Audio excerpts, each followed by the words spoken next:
Less than 2 weeks since the sports world came to a grinding halt due to the coronavirus pandemic. And while the world grapples with what comes next, commissioners like Adam Silver and Gary Bettman are trying to figure out their future. I'm optimistic by nature, and I want to believe that we're going to be able to salvage at least some portion of this season. I'd say, we've done new and creative things in the past. We experimented with this year's All-Star game with a unique ending. We've talked about play-in tournaments for going into the playoffs. There may be other things we can do with the format. I know I've heard from a lot of our players. We're going to try by every means we can to play basketball again, but I say that the safety and health of our players is first, and our fans, which is why I don't want to speculate more than that. Well, I believe that under the current circumstances, we can go later than we've ever gone. How late is a good question. The two factors are timing relative to how late we can go without impacting next season, and making sure that whatever we do competitively, if we're going to complete this current season, it has to have integrity. It has to be respectful of the well over 100-year history of the Stanley Cup. And that's something we're very focused on. So I thought that was really interesting. Adam was with Rachel on Wednesday, and that was Gary Bettman with us here on Thursday. And of course, baseball is facing sort of a different, though similar, circumstance. With basketball and hockey, their seasons came to screeching halts. With baseball, of course, as we know, it never even got a chance to begin, and they're looking at the problem from the beginning rather than from the end. So those are Buster Olney and Mark Teixeira that you see with us here. And Buster, I want to start with you. Obviously, baseball has precedent in trying to put together legitimate, shortened seasons. Can you take the fans who don't maybe know a little bit of the history through the way they've done that before? Yeah, and I think it's instructive for how long it would take baseball to get ramped up. In 1995, there had been a player strike, and then on April 2nd, that was settled. They played the first game on April 25th. There was about 3 weeks of spring training. And that's probably what would be needed at a minimum whenever baseball gets started up again this year. Now, players are in much better shape than they used to be. I had some evaluators this spring tell me that right out of the gate, first live batting practice, pitchers are throwing 98, 99 miles per hour. But there would be a time to ramp up the starting pitchers in particular. And I suspect baseball would open up the rosters to add a number of pitchers to deal with the innings at the outset of whenever baseball started. Tex, I would turn to you then as a player, a former player yourself. Mark Shapiro said he felt they'd need a month. Buster was telling us they've done it before in 3 weeks. From the time that we are given whatever constitutes an all clear for players to come back and start playing, how long do you think it would take players to be ready to start playing major league games?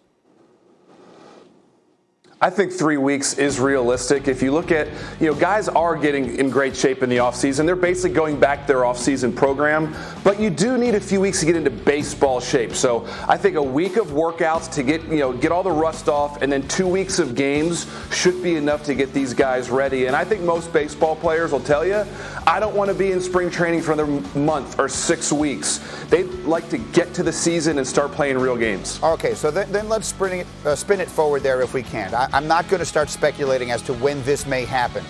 But one of the things that I saw suggested somewhere, Tex, is the notion that in order to, in whatever time frame they have available to them, play as many games as possible, that perhaps they would play a disproportionately large number of doubleheaders. We have almost no doubleheaders anymore. That used to be something that was a regular part of the baseball schedule. How would you feel as a former player about the idea of playing quite regular doubleheaders to get in as many games as possible? I'm completely against it, Greeny. And here's the thing. You don't want to make a bad situation worse. This is a very tough situation for everybody around the country. Oh, that is such a shame because he has such an interesting answer to that. Buster, I will ask it to you, and we will try and get Tex back as quickly as we can. We're obviously dealing with technology here that it's not usually the way we do our live TV. But Buster, what do you think about the idea of doubleheaders? Yeah, I don't think that would be part of the regular solution because, first off, you'd have players who wouldn't necessarily start whatever season they put together in ideal conditions. So the idea of playing 2 games in a day I don't think would be something that they would entertain. And they would entertain a lot of things. You heard the NBA commissioner basically said, look, we'll consider a lot of different things. I think that's exactly what baseball's mindset is going to be. I've talked with officials in the game who speculated on, you know what, maybe baseball lasts until mid-December. You play regular season games into mid-November, then have a month worth of postseason. And you use warm weather sites, you use neutral sites, you use those places where they have a roof available. If you were to have a team like the Cleveland Indians unable to play their home games because of cold, I think they're going to be open to a lot of things, including the idea of a tournament, maybe an NCAA type bracket once they get going. Okay, hold that thought. I want to put a pin in that because I want to come back to it. But Tex, I'm told I have you back. Would you just finish your thought on doubleheaders and why you'd be against that? Yeah, I'm completely against doubleheaders, Green. Like I was saying, you don't want to make a bad situation worse. This is a very tough situation for these players and for everyone around the country. But, these guys are not used to playing multiple games every single day. They already played too many games in a compressed schedule. Don't make this situation worse. You're going to have a lot of injuries. You're going to have a lot of pitchers going down, overextended bullpens. I'm completely against doubleheaders. And I heard Buster talking about getting the season into back.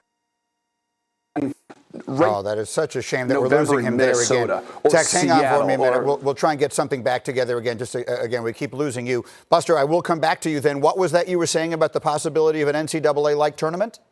Yeah, I think that baseball would be open to a number of ideas, depending on how much time frame they had. And let's face it, it would be all about trying to make the best of a bad situation. And so they would, I think if it means a 60-game season, if it means a 90-game season, a 100-game season, everybody would understand within the sport that the integrity of 162 games, that's out the window for this year. And in 1995, they played 144 games. In 1981, because of a strike, they played 106 to 110 games. They shortened the season by a week in 1972.